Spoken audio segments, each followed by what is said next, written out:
bem-vindos, meus queridos e amados alunos e alunas do curso Mater Dei de Teologia Bíblico-Doutrinal. Nós hoje vamos começar o 14º módulo, que é o nosso antepenúltimo módulo de todo o nosso curso. Nessa primeira aula nós vamos abordar a questão da história da igreja, continuando a última aula do 13º módulo. Então hoje nós vamos falar sobre a história da igreja, a segunda parte, que vai desde o século IV até o século IX. Para isso vamos pedir a Deus a sua luz, a sua inspiração, para que nós, através da graça divina do entendimento, possamos viver a nossa vida naquilo que nós aprendemos da doutrina cristã. Em nome do Pai, do Filho e do Espírito Santo. Amém. Senhor Deus, fazei que nós, vossos filhos, que buscamos conhecer mais os vossos ensinamentos, cresçamos na nossa fé e no vosso conhecimento, para que possamos adorar-vos e amar-vos como vós mereceis. Por nosso Senhor Jesus Cristo, vosso Filho, na unidade do Espírito Santo. Amém. Em nome do Pai, do Filho e do Espírito Santo. Amém. Bem, nós vamos agora pegar nesse 14º módulo, primeira aula. Nós vamos pegar desde Constantino Magno, do século IV, do ano 337, até o 6º Concílio Ecumênico, 680. E depois vamos esticar até o século IX. Bem, vamos agora analisar a difusão externa ou exterior da igreja, ou seja, a difusão do cristianismo. Vamos começar com a pregação do cristianismo na Ásia, onde nós terminamos na última aula. Então, nós sabemos que até 330, ou seja, o século IV depois de Cristo, ficou o cristianismo propagado em quase todo o Império Romano. No norte, porém, não medrou, tornando-se em geral mais florescente na bacia do Mediterrâneo, a costa da Espanha, sul da França, a Germânia inferior, o sul do Danúbio, ao norte ainda eram pagãos, a Itália, sobretudo a meridional, e a Macedônia. Também possui igrejas prósperas: Bizâncio, Tessalônica, Filipos, Corinto e outras cidades. A sede do cristianismo na Ásia Menor era na cidade de Éfeso, na Capadócia era Cesareia. A Galácia e a Bitínia possuíam suas cristandades e era célebre a igreja de Antioquia, na Síria. Na Pérsia, depois do domínio de Seleuco, sátrapa de Alexandre, veio a imperar a dinastia dos Sassânidas, inimiga dos romanos, mas por isso afeiçoada aos cristãos, que eram perseguidos pelos romanos. Viviam os cristãos tranquilamente, já contavam vários bispados, tendo por metrópole Seleucia e Ctesifon, que eram duas cidades construídas à margem do rio Tigre, sobre as ruínas de Babilônia.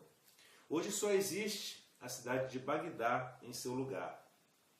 Quando, porém, Constantino publicou o Edito de Milão em 313, Sapor II, que então reinava, mudou de política e começou, assolado por judeus e magos, a mover cruel perseguição contra os cristãos.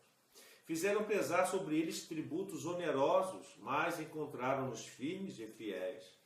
Decretaram a pena de morte. Poucos apostataram. Muitos foram as vítimas, e os restantes permaneceram fiéis. Nova lei veio punir os cristãos com a pena capital dos que renegassem o culto ao falso deus Ormuzd. Vigorou um ano essa lei. Morto Sapor, ela foi revogada. Agora nós vamos dar um pouco sobre as igrejas na África. Bem, na África proconsular havia 100 bispados, cujas principais sedes eram a da Numídia ou Cartago e a da Mauritânia. A Abissínia cristianizou-se assim. Em viagem de instrução, chegou Merópio com seus 2 sobrinhos, Frumêncio e Edésio, à costa da Etiópia, onde foram todos mortos, exceto os 2 mocinhos. Levados para a corte, conservaram-se muito corretos e firmes na sua fé.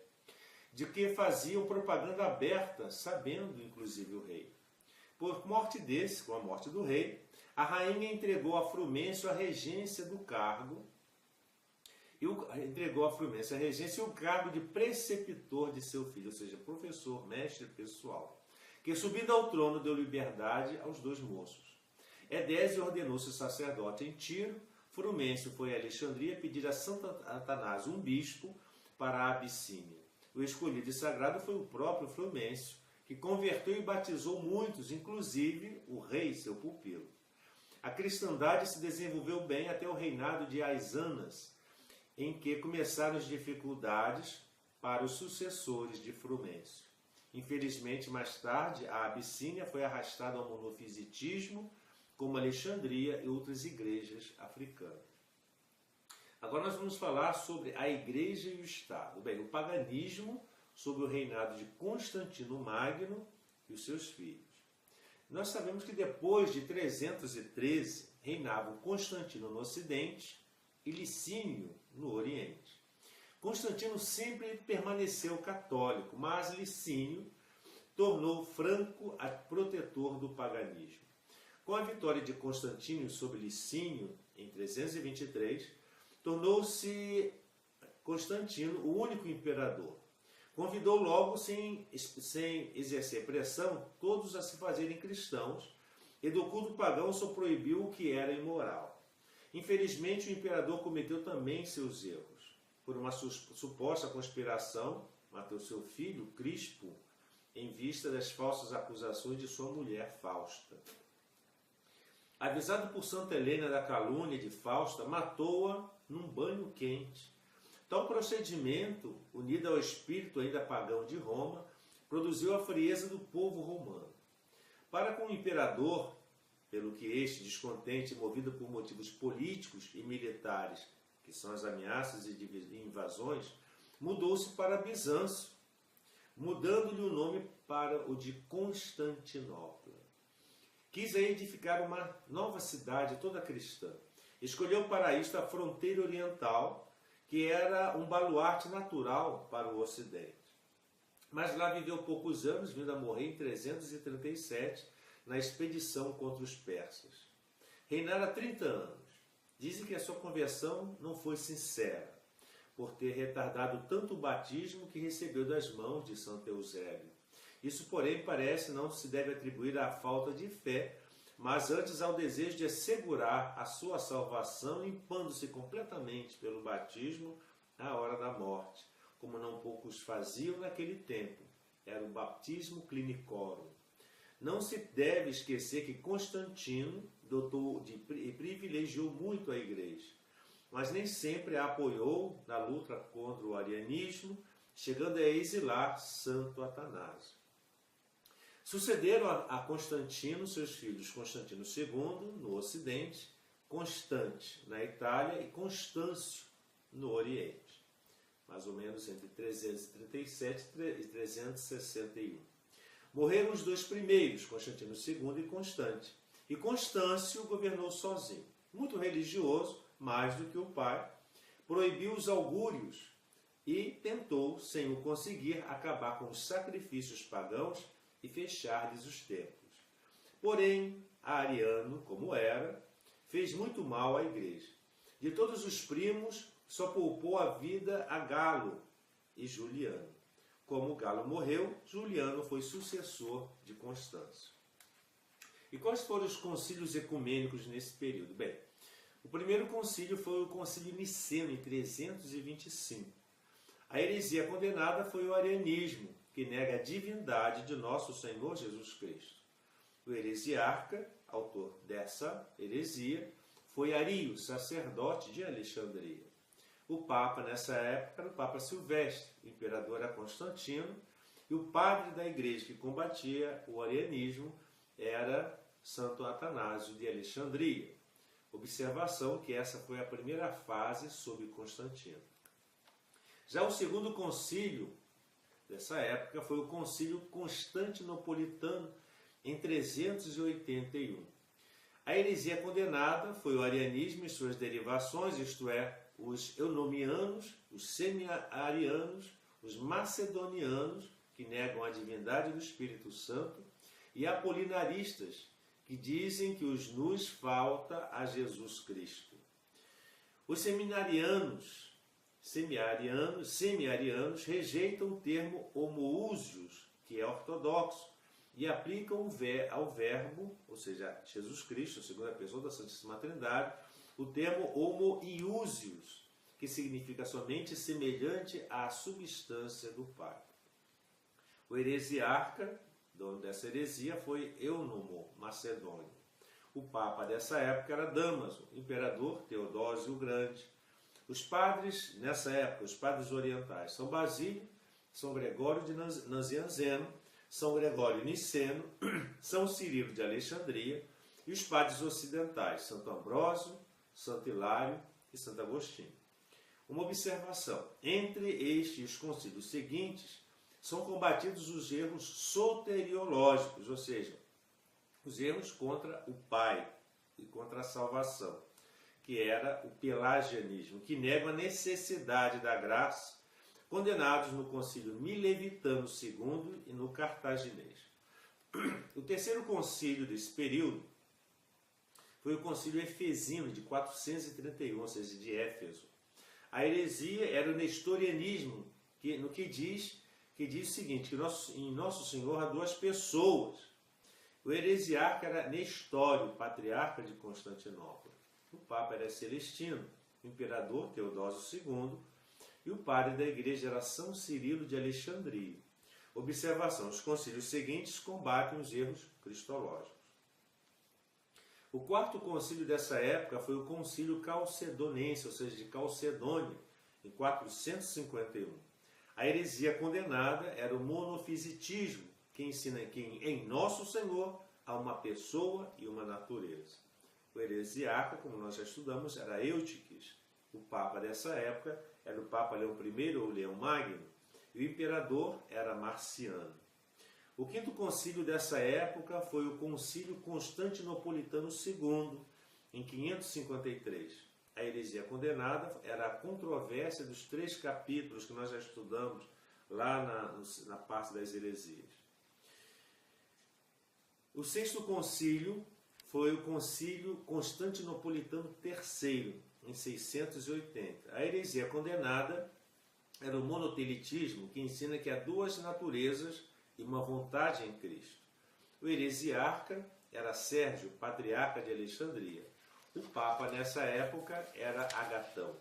O imperador, Constantino Pogonato. Observação: o Concílio Constantinopolitano IV, ou Trulano II, ou Quini Sexti, não é ecumênico.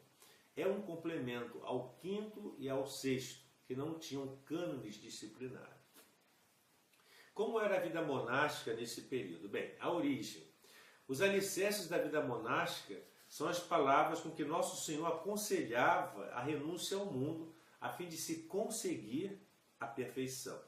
Daí, e não de doutrinas filosóficas, a vida de oração e penitência, de trabalho e imolação, de obediência e pureza de costumes, que tantos, que já durante o tempo das perseguições abraçaram os conselhos evangélicos, retirando-se ao recolhimento e solidão dos ermos.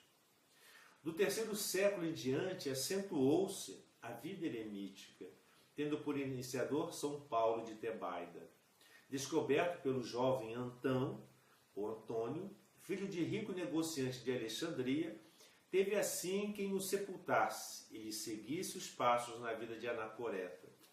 Santo Antão foi o insigne mestre, sob cuja direção veio colocar-se numerosos religiosos. Daí nós temos os monges do Oriente e os monges do Ocidente.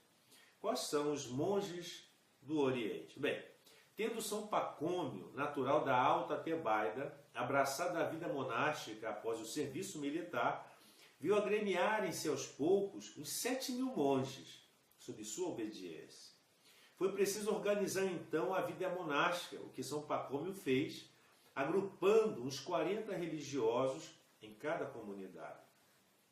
A reunião de umas 40, ou dizem 10 comunidades, formava um mosteiro, com 1.500 cenobitas, As comunidades femininas eram dirigidas pela irmã de São Pacômio. Santo Hilarião propagou tal método de vida na Palestina, na Síria, na Arábia e na Mesopotâmia. Como São Basílio Magno, estudou a vida ascética naquelas paragens, tornou-se no Ponto e na Capadócia o introdutor e organizador da vida cenobítica, havendo para seus monges composto regras que ainda hoje perduram como base de vida religiosa. A vida monástica florescente no século IV decaiu com as controvérsias dogmáticas e as heresias. E os monges do Ocidente? É em meados do século IV que Santo Atanásio, exilado em Tréveris, ensina às cristandades latinas a vida cenobítica aprendida no Oriente. Com seus escritos, São Jerônimo contribuiu para a fundação de mosteiros na Itália e Santo Ambrósio fundou em Milão, onde Santo Agostinho levou a ideia para Hipona. Santo Hilário de Poitiers e seu discípulo São Marinho de Tours são os pioneiros da vida religiosa nas Gálias. Aos monges é que a Europa deve a salvação durante as invasões dos bárbaros, pois foram os civilizadores dos visigodos, suevos e de outras tribos germânicas e também eslavas. Além do mais, o amanho das terras, o saneamento dos pântanos, a formação de aldeias e cidades, a eles, aos monges, se deve isso. Isto sem antecipar ao que se deve aos beneditinos no campo da ciência e da cultura em geral. Vamos fazer uma respectiva histórica agora. A Igreja, desde o princípio, traz o selo de sua origem divina, que longe de se apagar no sangue de 3 séculos de martírios, saiu mais brilhante da escuridão e das catacumbas.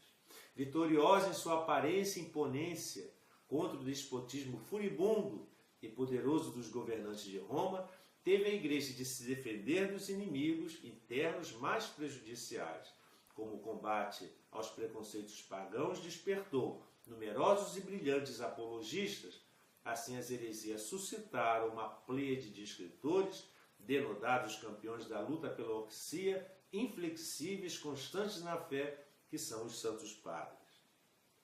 Digladiando-se reciprocamente, as heresias se iam desfazendo e a doutrina da Igreja cada vez mais esclarecida. Fixava a sua terminologia, defendia-se contra a exegese das Sagradas Escrituras e firmava-se nas definições dos concílios ecumênicos. Em suas relações com o Estado, é patente a benéfica influência da Igreja, desde a reforma social em todas as classes, como os melhoramentos materiais de assistência aos desamparados, até a cultura das artes e letras, a distribuição da justiça e o espírito da legislação. É verdade que a proteção do Estado degenerou muitas vezes em opressão.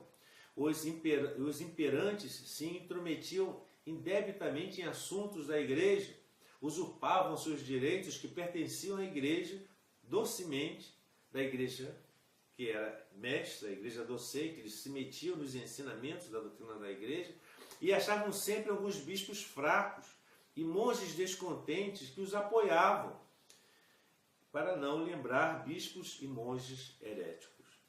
Mas esse elemento humano que a Igreja devia formar em seus moldes, modificando paulatinamente ou afastando de suas fileiras, foi e sempre será o objeto de sua preocupação e solicitude nas pelejas e conquistas que lhe dão um caráter de igreja militante. Os membros nocivos, a Igreja os despedia e se frustravam as tentativas de reconciliação. Aparecem os primeiros antipapas e bispos usurpadores, mas a Sé de Roma continua primacial, de direito e de fato, malgrado as divergências, de modo a se encarar os assuntos e as fraquezas ou precipitações de algum pontífice, para resistir a tão furibundas tempestades, só estando no leme da barquinha a onipotente mão de Deus. Agora nós veremos a invasão dos bárbaros, que se inicia por volta de 376 até o pontificado de Gregório VII. O desenvolvimento exterior da Igreja. Vamos ver agora a migração dos povos.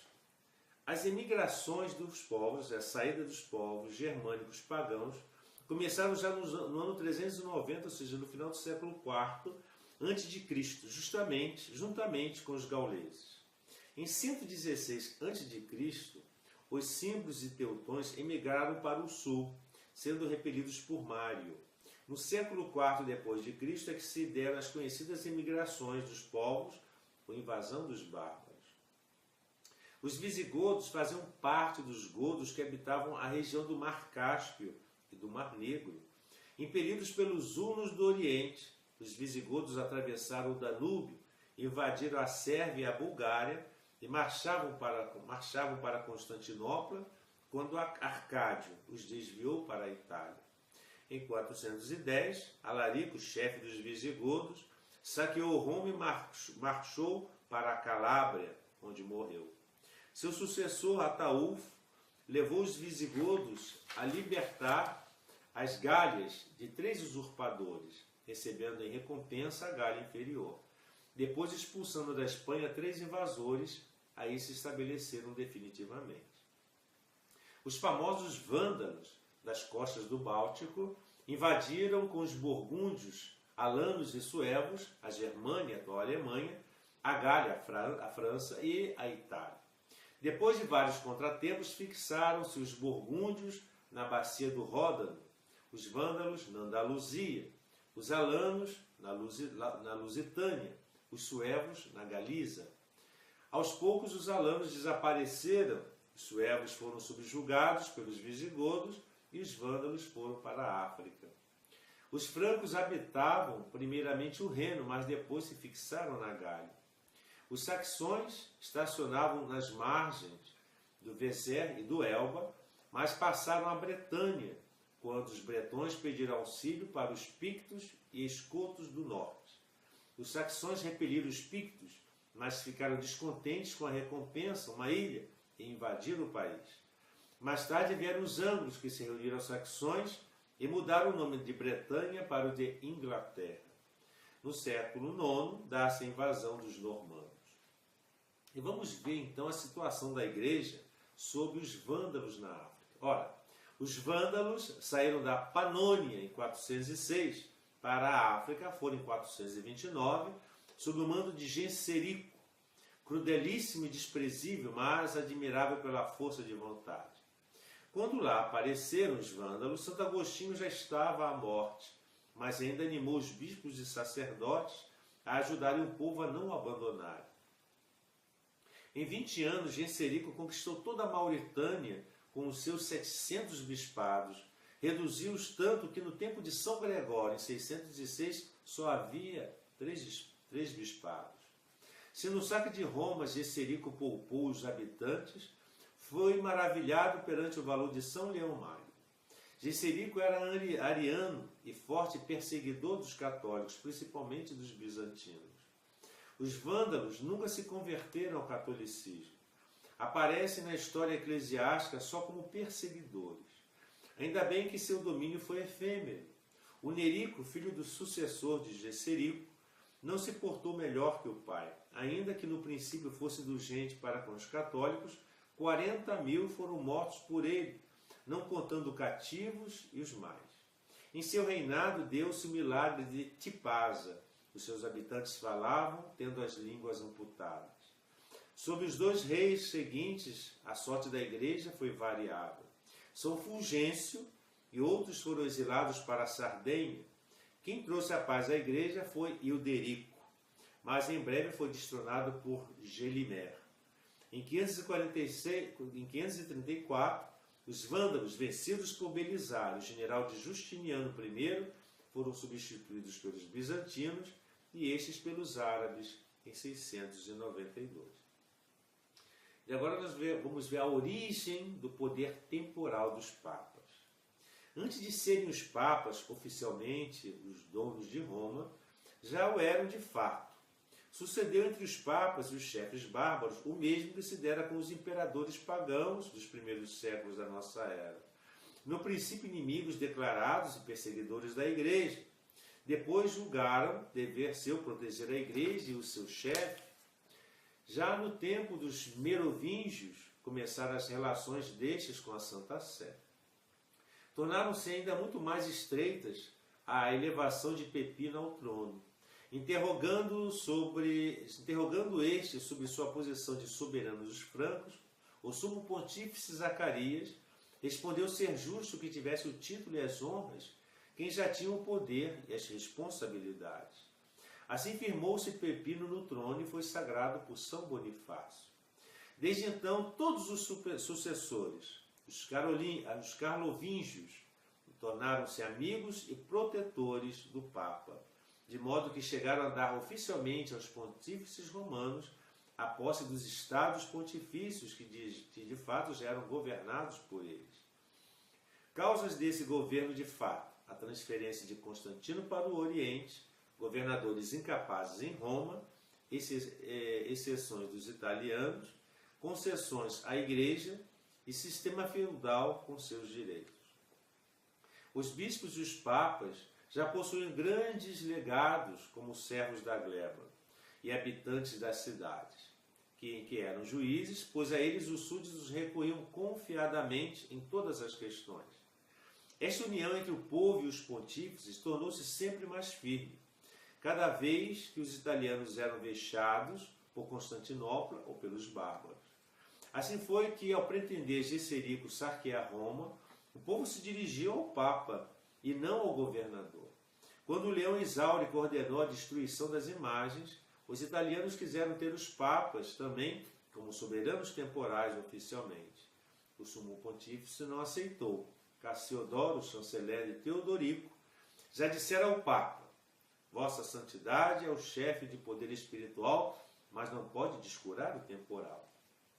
E Gregório Magno, aludindo aos assuntos materiais a resolver, disse: Eu pareço mais senhor temporal que espiritual. Enfim, por ocasião das invasões dos lombardos, os papas recorreram à corte de Constantinopla pedindo auxílio. A resposta foi não só do indiferentismo, mas uma recusa formal, dando assim a entender que abriu mão daquelas possessões.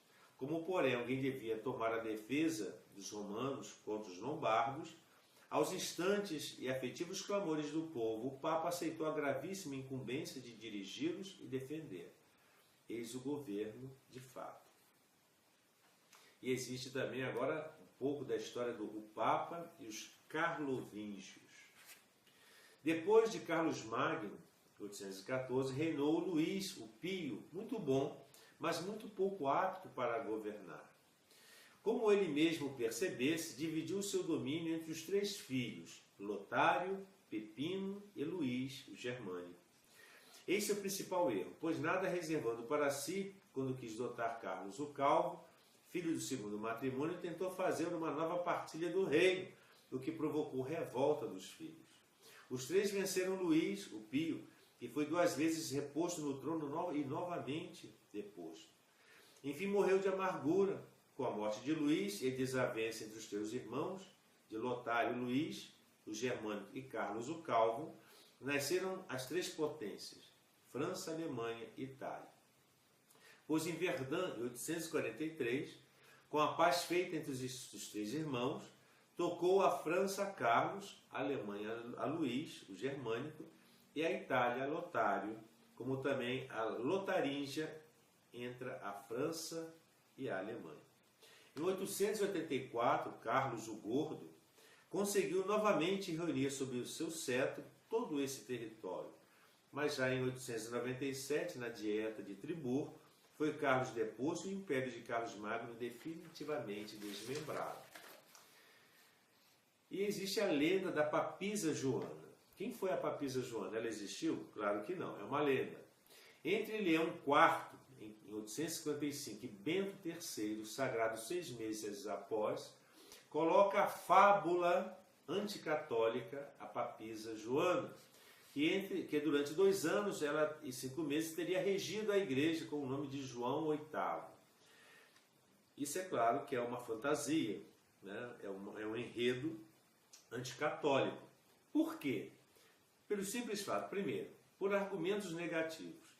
Dos séculos IX ao século XIV, ninguém falou de papisa. Segundo, A fábula do século XIV nunca foi discutida com seriedade até o século XVI. Terceiro, os historiadores da época calariam o fato de tal importância? Quarto, apesar de todos os esforços, os protestantes só acharam 3 autores que citam a tal papisa. Ora, esses autores são dos séculos posteriores e o texto é interpolado, ou seja, ele é complementado posteriormente, como afirmam historiadores protestantes sérios e todos os historiadores da autoridade. Terceiro, por argumentos positivos. Primeiro, em 6 meses a papisa não podia reinar 2 anos, como afirma tal fábula. Segundo, os autores contemporâneos afirmam que Bento III sucessou imediatamente a Leão IV. 5. Incona conta que seu legado durante a viagem a Roma foi informado da morte de Leão IV e chegando lá, já Bento III era papa. E quarto, o cismático Fóssil declara abertamente que após Leão IV seguiu Bento III. Qual foi a origem dessa fábula, essa fantasia da papisa Joana? Bem, a origem da fábula, uns afirmam que vem de ter sido fraco o Papa João VIII. É inadmissível perante o caráter de João VIII.